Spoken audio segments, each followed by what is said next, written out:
Sir good morning sir. Good morning. మన CM గారి ప్రజా దర్బార్ మీద మీ ఒపీనియన్ సార్?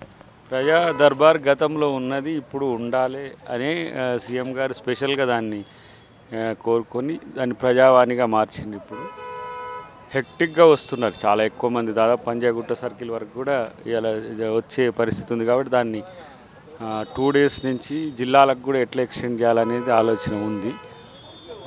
తర్వాత మంత్రుల పేషీల దగ్గర కూడా వాటిని నిర్వహించేదానికి ఆలోచిస్తున్నారు. ఎక్కడ జిల్లాలో అక్కడ మంత్రులు కూడా చేసేదానికి ఒక పరిస్థితి అయితే ఉంది. చాలా ఎక్కువ స్పందన ఉంది. ప్రజల యొక్క సమస్యలు ఎక్కువ పెరిగినాయి. సో ఎక్కువ ల్యాండ్స్, తర్వాత కొన్ని ప్రజలకు సంబంధించిన ఈ రేషన్ కార్డులు, ఇండ్లకు సంబంధించిన ఎక్కువ వస్తున్నాయి. కాబట్టి జిల్లాల వారీగా కలెక్టర్ల కాడ పెట్టేదే కాకుండా మంత్రుల దగ్గర కూడా పెట్టే ఆలోచిస్తున్నాం. చాలా బాగా విస్తృత స్పందన ఉంది. అండ్ ఇంకొకటి ఏంటంటే, నిన్నే సీఎం గారి అయితే ఒక స్టేట్మెంట్ ఇవ్వడం జరిగింది సార్. తన కాన్వేని సామాన్య ప్రజలతో పాటే పబ్లిక్లోనే వెళ్ళేలా చూడాలి, ఎక్కువసేపు ఆపి సామాన్య ప్రజలను ఇబ్బంది పెట్టద్దని చెప్పేసి అన్నారు సార్. దీనిపైన మీ ఒపీనియన్ ఏంటి? అంటే జీరో ట్రాఫిక్ అనేది కాంగ్రెస్ ముఖ్యమంత్రులు అందరూ అనుసరిస్తున్నారు.